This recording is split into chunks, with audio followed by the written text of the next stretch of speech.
Our educational system started out with so many hopes. It was going to create a nation of educated citizens. It was going to allow every child to reach their full potential.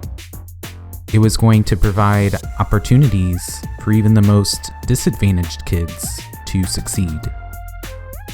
Let's just say it hasn't quite worked out that way. As I mentioned in a previous video, the size of our educational system has exploded over the past 50 years.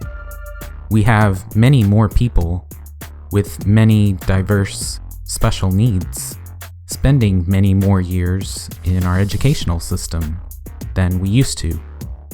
And yet, at the same time, since the 1980s, funding for public education has been slashed to the bone. It's a vicious cycle, because without more funds to cope with these overwhelming needs, public education will continue to struggle, and then those struggles will be used as justification for even more spending cuts. Also, since the 1980s, the costs of attending college have exploded.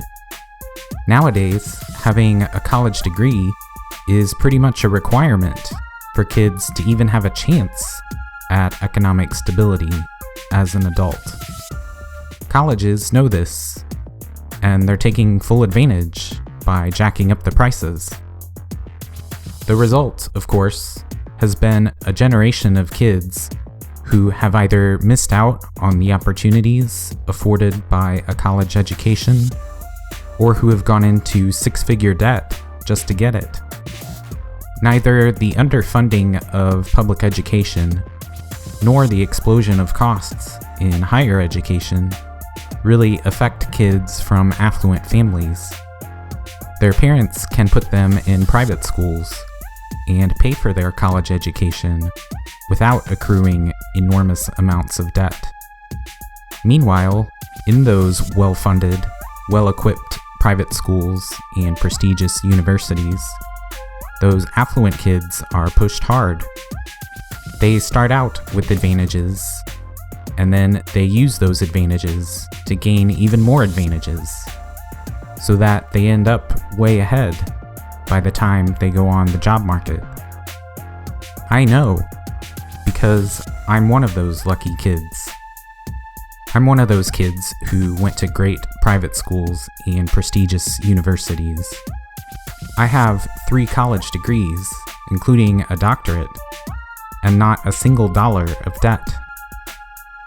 I can tell you from my own experience that there's a separate, unequal pathway for kids from affluent families like me, and a pathway for everyone else.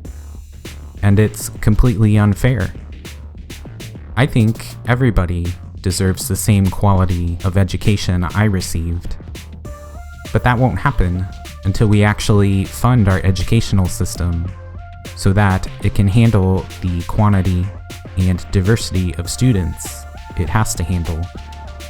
That won't happen until we stop colleges from price gouging an entire generation of Americans so that they have to choose between diminished opportunities or crippling debt. That won't happen until we start treating a quality education like a public good to which everyone is entitled, instead of a commodity that only the wealthy can afford. That's how we can turn our lofty hopes for our educational system into a reality.